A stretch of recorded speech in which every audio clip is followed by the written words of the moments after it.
Ladies and gentlemen, first thing first, I want to thank Dr. Rasik. I want to thank Dr. Rasik and Ms. Lagna for giving me this opportunity to speak to you this evening on a topic which I got to know very late. Not the topic, but that I was not knowing that this thing is going to happen, so I had to pick up something very quickly so that I can put across a point which I wanted to communicate this evening. So the point which I wanted to communicate is this, that in inner Himalayas I am talking about, which we call traditionally Himadri, what is the strategy to transform the terrain to a tourist destination through technological innovation and research expeditions?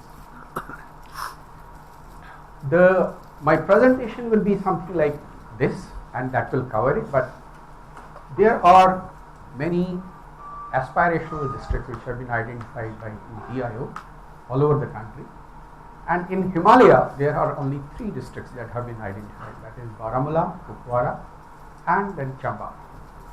These are the 3 districts which have been put in the aspirational districts which should come up, which should be lifted.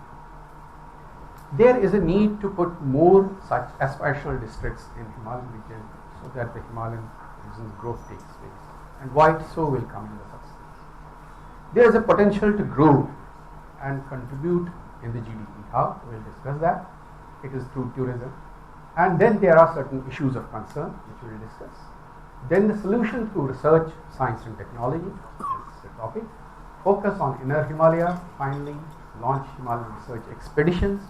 And then innovation for sustainable tourism and a few examples. If we go to that point, time permits.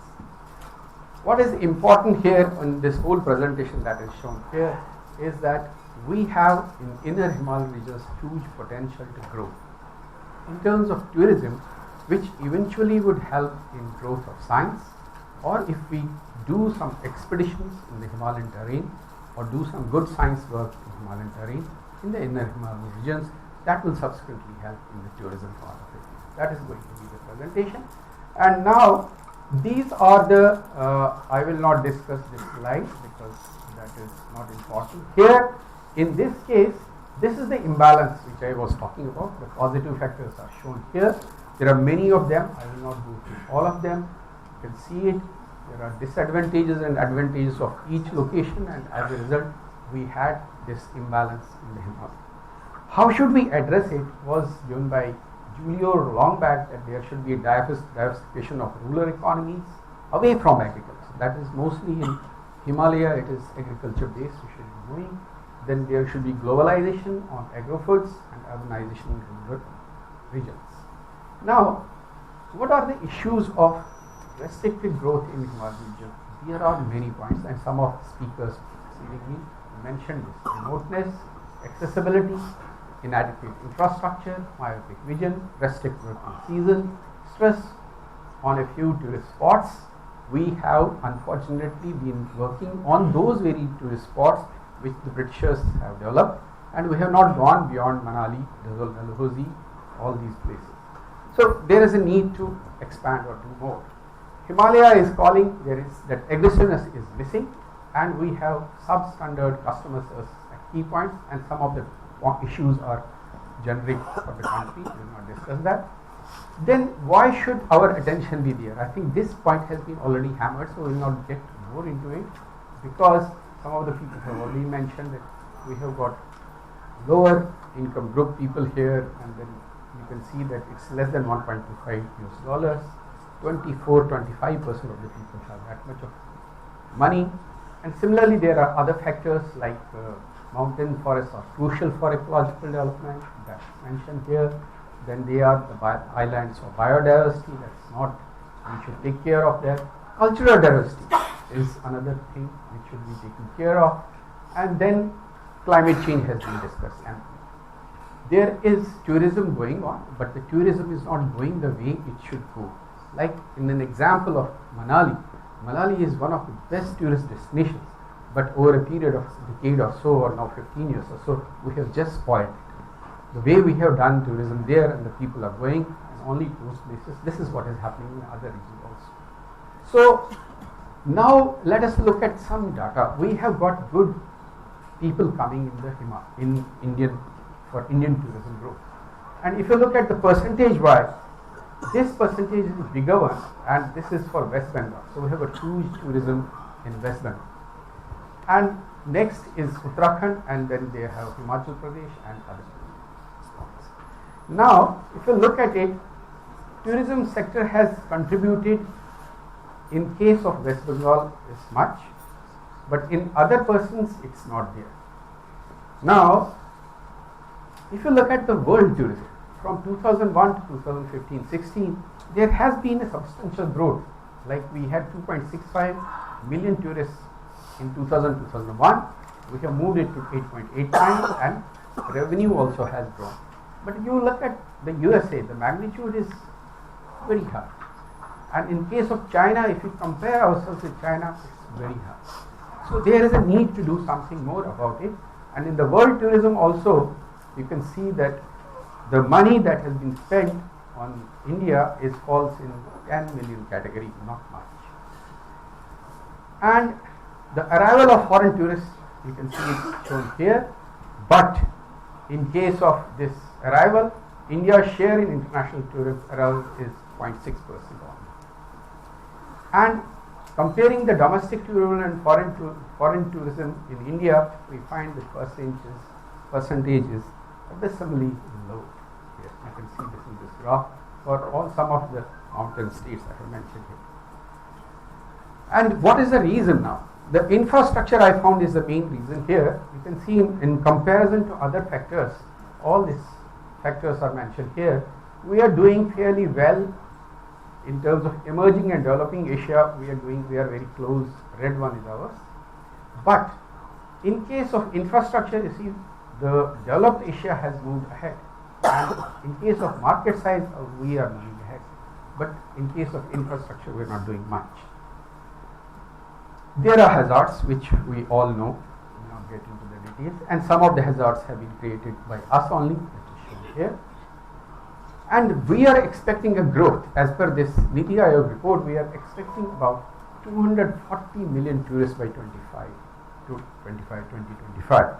And I am saying that with state and central government funding into IHR states, less, it is going to be very challenging to manage this 240 million tourists by 25. And we have tourists mostly from the eastern part of the globe. This is the figure given. So there is a need to identify districts in IHR that have potential to contribute to GDP with the promotion of ecotourism in Himalaya.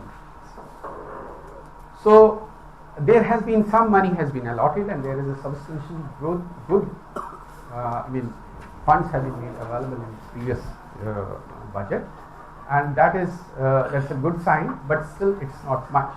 And the contribution that is coming to the state from the states, you can see that the blocked figures are, this is the contribution, 0.777% is the contribution expenditure on tourism by the state. And if you look at the figure at this Uttarakhand, it has a contribution of 0.15. Only one state has shown a good contribution, that is Sikkim, it's 1.89, 1.9. But Uttarakhand is receiving the maximum tourists, about second most place where the tourists are visiting, and the contribution is very, very low in terms of development of tourism.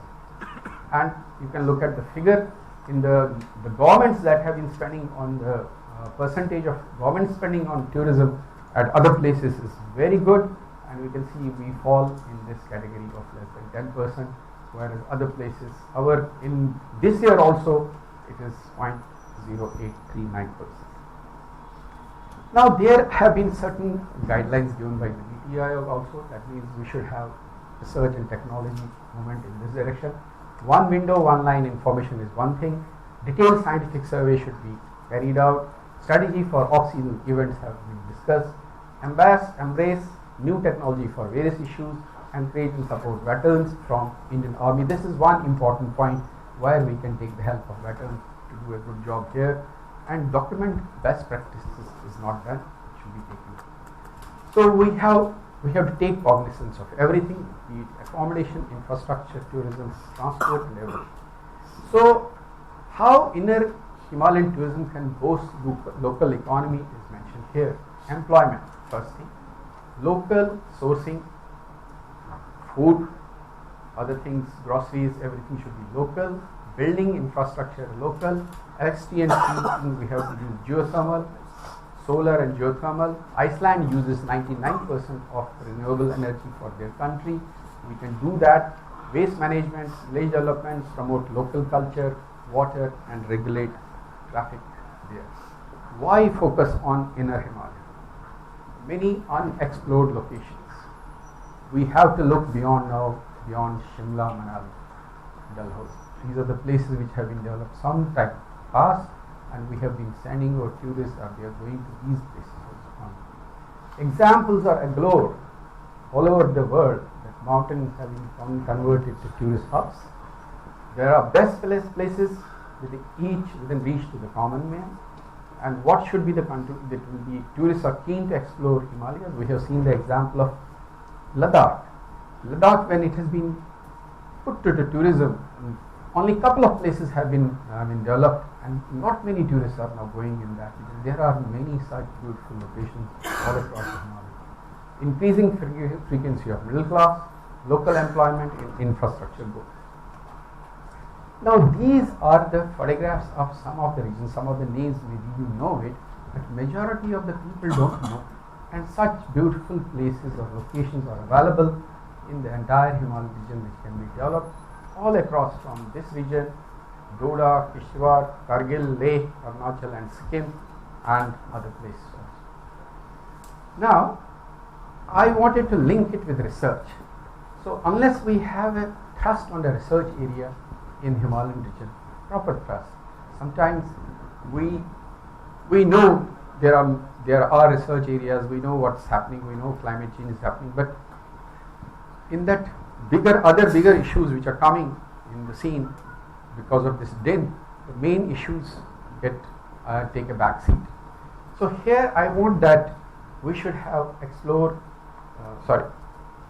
new tourist destinations, alternate routes and tracks to inner Himalaya, explore impact of fitness on human physiology, understand the effect of sustained high altitude exposure, renewable energy potential and access to local population, solar, wind and geothermal, mountain waves and turbulence research forecast, glacier dynamics and monitoring is being discussed, mapping landforms for quaternary period, this is being done to some extent, effect of air pollution on mountain glaciers also being done, and ground truth data for various types of satellite data.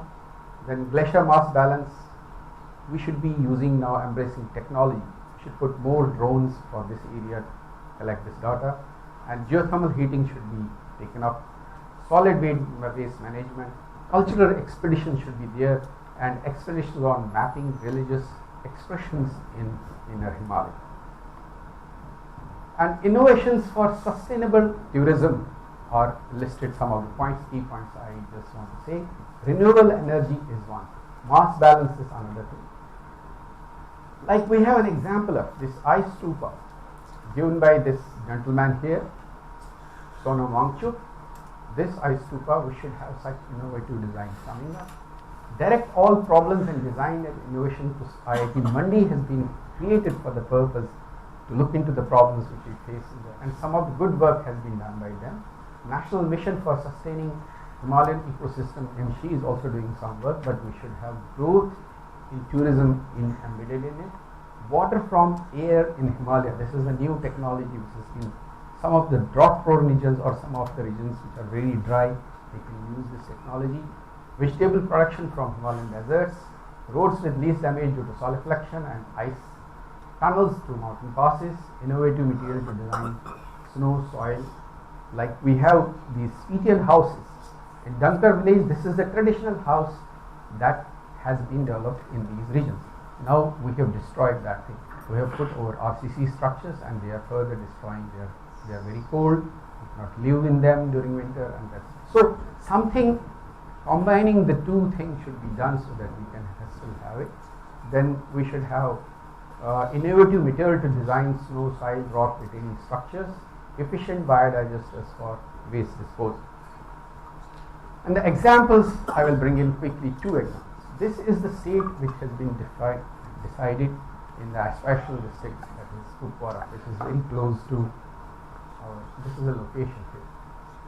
And when I was looking at what is, from the tourist point of view, what is there in this district, I found there is only one pass, that is called SaGHAA Pass, and there is a Lola Valley, and there is a Bangus Valley, which people can visit.